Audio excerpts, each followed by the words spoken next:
We didn't have to log in or log out or go to a service. All of this is seamlessly integrated from Avery's perspective.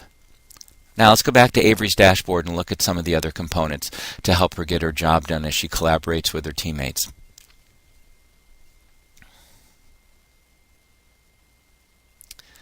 Now, one of the things that we want to illustrate here are the various surveys or the forms that will help collect data either from the team members, from the sponsors, from the healthcare patients.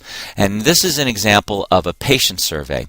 And one of the nice things about this is this can be created by any of the members of the team. So you don't have to have any technical skills, and I'll illustrate this in just a second. And also, because these are templates, these can be reused over and over again, or can be easily edited and add information. So here's an existing patient survey that might be used as part of a screening. It might be used as part of a recruitment project. And so what I just wanted to show is how I can easily add a component, in this case a date selector, to this survey. And again, you don't have to have any technical skills. I just pull it off the palette, drop it into the form, and give it a description.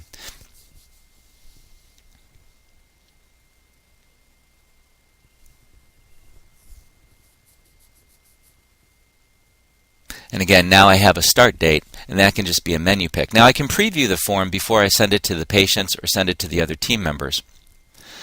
And it's going to just show it to me in what it looks like in the browser.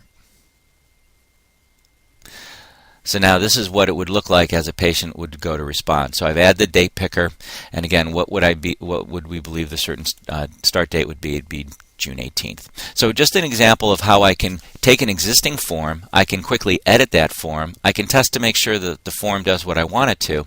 Now rather than send it out, I'm going to illustrate this in a second on a previous form that we sent out and what the responses look like.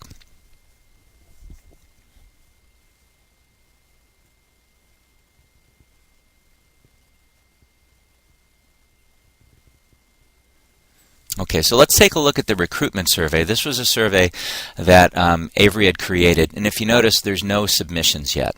So one of the things we'll do is let's illustrate on how these surveys are distributed to the appropriate audience. In this case, because it's recruitment, this would be for the healthcare patients. So by using Google Mail, let's just say that the healthcare patients are using Google Mail, and what I want to do now is just illustrate how the healthcare patient can now log in and fill out the survey. So they got a link to Lotus Live.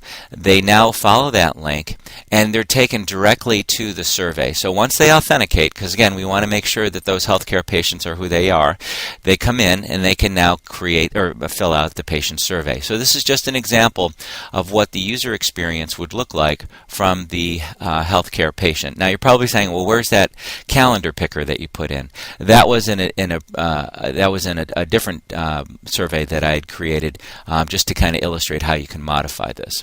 So again, here's the recruitment survey. It's a series of questions, and just wanted to illustrate on how we can share that information with people outside of Avery's organization. So now, because the healthcare patient is participating in this trial, they also have a dashboard that they can go to and view their content.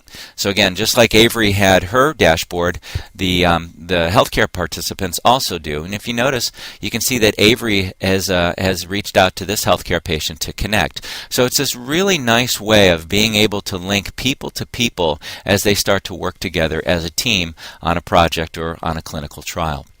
Okay, so I'll log out as this healthcare patient and just show you another example. This would be healthcare patient number 3 that we are, or actually number 4 that we're participating. So Avery is sent, and this is an example of how we invite other users to participate in the clinical trial. So it's just a simple email that they receive. They click on the link, and now they're asked to just create a password as they participate in this. So again, you don't have to go out to your IT group.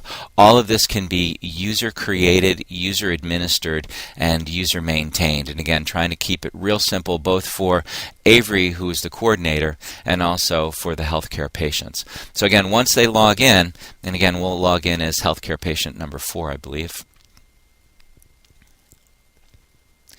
once they log in, they'll be able to then get access to either the documents or the forms.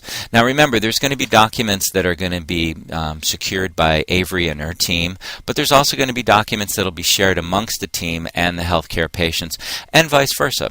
So again, all of that security is maintained. People can just pick and choose who they'll share documents with and who they'll protect documents from. So if you notice now, once this new member is logged in, they can see that they have an action to perform, which is the recruitment survey. So again, it's this whole concept of reuse. We created the survey once, and now we can reuse it and share it with different participants in this clinical trial. So this is just what the user experience looks like as the healthcare patient fills this out.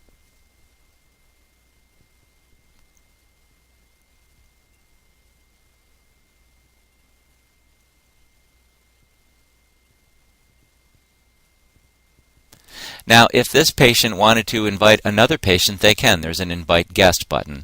And again, what this would do is this would send an email to another participant to say, hey, you've been invited to this trial. So think of it as, Avery may have a certain group of people that would be interested in this trial, but patients may also know of other patients. So think of that viral kind of way of sharing information and getting people engaged. So again, just a quick illustration there. Now let's come back and take a look at, since we've had a couple of patients respond to the survey, where that information is stored and how easy it is for Avery to get the information. So again, remember, we're not using email to store and send information. We're really just using it to link to our patients so that we know that we have a secure way of communicating with them. So here's the healthcare patient response to the survey. So we can look at each individual response, or we can look at a collation of all of the information. So if you want to drill down into a specific one, we can do that. Or if we wanted to, we can take a look at a collation of the responses that we've got. So we're just going to go into Avery's files, and we're going to go and click on the survey results for the recruitment survey. So as we click on that, we can now view the details. And what's really nice about this is all of this information is summarized in one simple view. So I can see that there's been 3 responses. I can see the various healthcare patients who've responded. I can see when they've responded. And again, I can see that organized chart of that information. And if I wanted to, I could also download that data and share it with other people. Or I can just link people to the results of this form. So again, this whole idea of having to email and process data and send it back and forth, all of that goes away because we have one common view, one common place to share all of our information. So again, that is in my files, but if I wanted to, I could easily share this information, add it to a collection, or make other people aware and not have to email people to it. So again, just some very simple illustrations of how we can use an online collaboration tool.